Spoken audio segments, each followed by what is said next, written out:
Ya estamos llegando al final de estas jornadas que realmente nos han resultado mucho más interesantes, no solamente para nosotros, sino para todos ustedes por las preguntas, por las participaciones, y eso nos motiva a continuar, a seguir haciendo no solamente en los aniversarios, sino mantener una continuada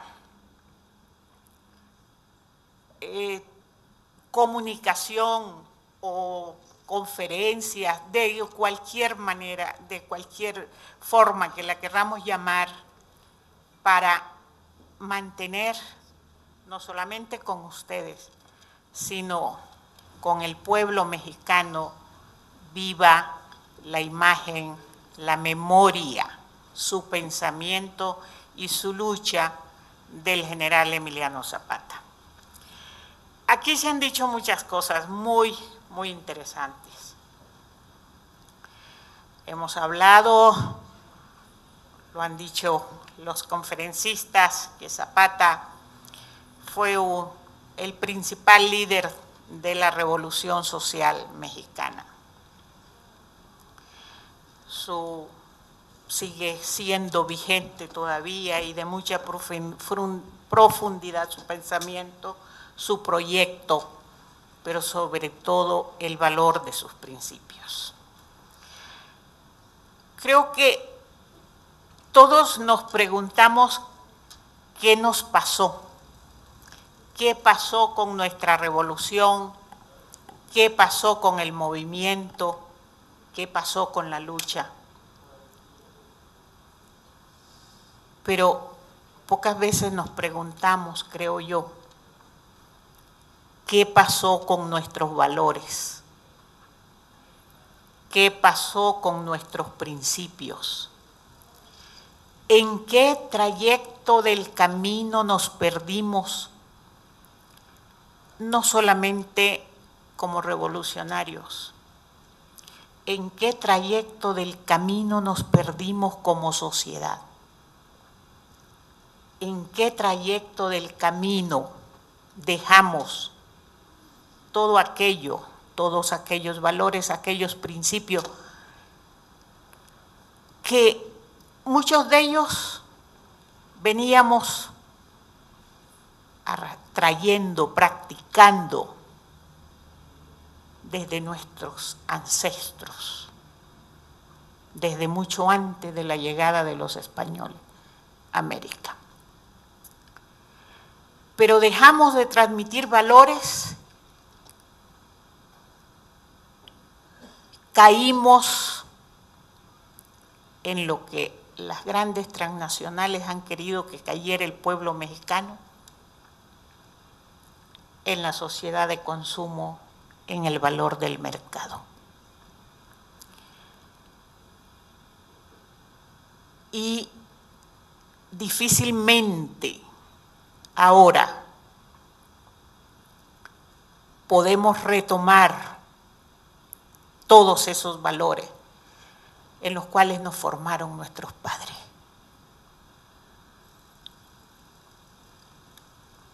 Antes teníamos proyectos, ahora los jóvenes no tienen proyectos. Antes teníamos ideales, ahora muy pocos. Ahora tenemos ambiciones. La ambición es buena. La ambición es buena, pero no la ambición de enriquecerse por encima de todo y de todos de la noche a la mañana. Zapata luchó por esos ideales, luchó por darle a su pueblo una vida mejor. se enfrentó a todo y a todos, y en ello dejó su vida. Pero antes de eso, se enfrentó a Madero, que yo lo voy a llamar de la misma forma como lo llamó Zapata, cobarde y traidor. Se enfrentó a Carranza y se enfrentó a los caciques, a los hacendados y a los gobernadores de su estado. También le dirigió una carta a Carranza, que ayer la leyeron y la pusieron, y eso me motivó a concluir este ciclo de conferencias con una carta, la misma carta de Zapata Carranza, adaptada pero dirigida de mi parte al presidente actual.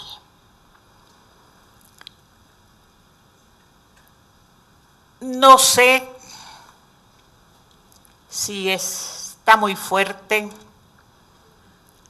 no sé si podría haberle puesto algo más. Lo que sí sé,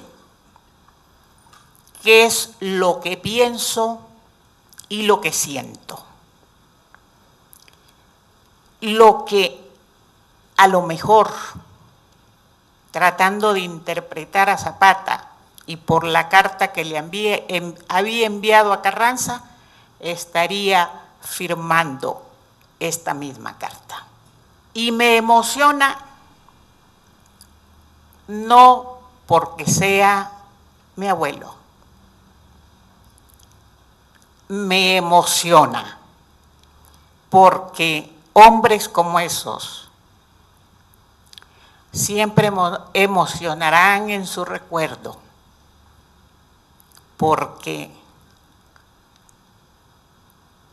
son valientes.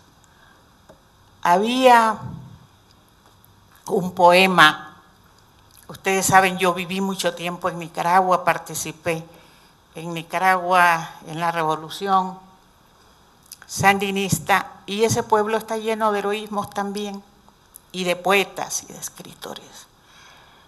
Y un poeta, un niño, escribió una vez un poema que a mí también me emociona, que no es gran cosa, pero sí dice: los héroes no dijeron que morían por la patria, sino que murieron. Y ese es Zapata, un héroe que no dijo muero por la patria, murió por ella.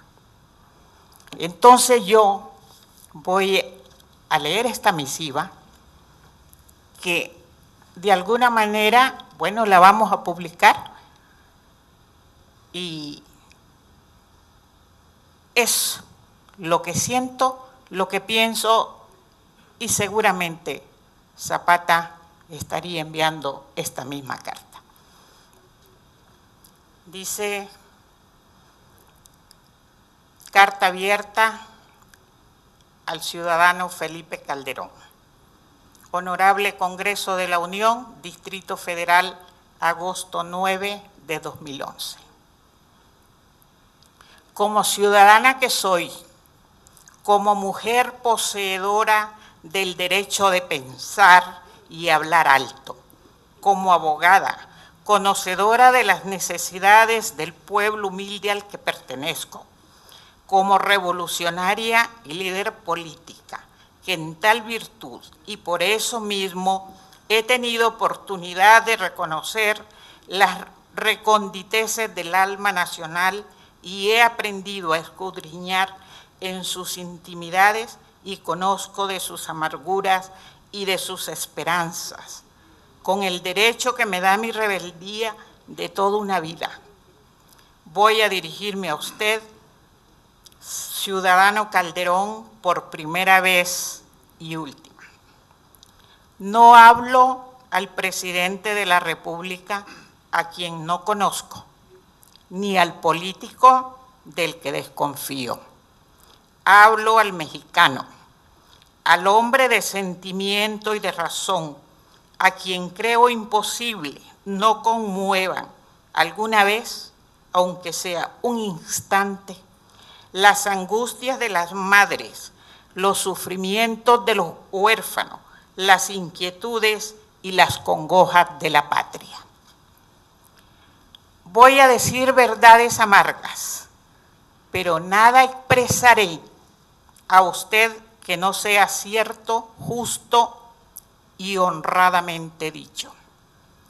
Desde que en el cerebro de usted germinó la idea de concurrir a la presidencia, primero contra Krill y después contra López Obrador, cuando vio que derrotó al primero con más facilidad de lo que había pensado, desde que concibió usted el proyecto de erigirse en jefe del Ejecutivo, desde entonces pensó usted, primero que nada, en encumbrarse, y para ello se propuso usted convertir la presidencia en su coto privado y en el de un pequeño grupo de allegados, de amigos e incondicionales que lo ayudaron a usted a subir y luego lo ayudasen a disfrutar el botín alcanzado, es decir, riqueza, honores, negocio, banquetes, fiestas suntuosas, bacanales de placer, orgías de hartamiento, de ambición, de poder y de sangre. Nunca pasó por la mente de usted que su presidencia fuera benéfica a las grandes masas, a esa inmensa legión de oprimidos que usted y los suyos soliviantan con sus prédicas. Magnífico pretexto y brillante recurso para oprimir y engañar. Sin embargo, para ganar las elecciones fue preciso pregonar grandes ideales, proclamar principios, anunciar reformas, meter miedos.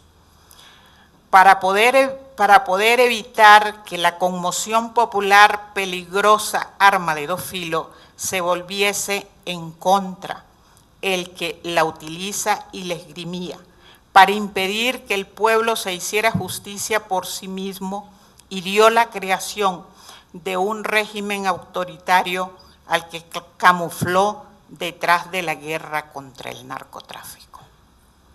Esa fue la fórmula apropiada. Se buscaron pronunciar palabras subjetivas para justificarlo. Eran precisas, indispensables, la unidad de dirección y de impulso, la cohesión entre los mexicanos, la rapidez para concebir, la energía y la prontitud para ejecutar. Todos los poderes que usted pidió, que difícilmente puede tener cabida en un sistema democrático, le fueron otorgados a un solo hombre, que fue usted, y desde entonces funge como único amo de la República. Para hacer triunfar las legítimas aspiraciones de cambio del pueblo mexicano, se necesitaba emprender la guerra contra el narco, se dijo entonces. Los procedimientos autocráticos eran inevitables para imponerse a una sociedad refractaria de los principios de fondo que usted defiende. En otros términos, la fórmula del panismo al que usted representa fue esta: para establecer la libertad hay que valerse del despotismo. Sobre estos sofismas se fundó la autoridad de usted, el absolutismo y la omnipotencia de usted. ¿Cómo y de qué forma ha hecho usted uso de esos exorbitantes poderes que habían de traer el triunfo de los principios? Aquí es preciso, para no pecar de ligera, analizar con calma y pasar revista retrospectiva a los hechos desarrollados durante la ya bien larga presidencia de usted. en el terreno económico y hacendario, la gestión no puede haber sido más funesta.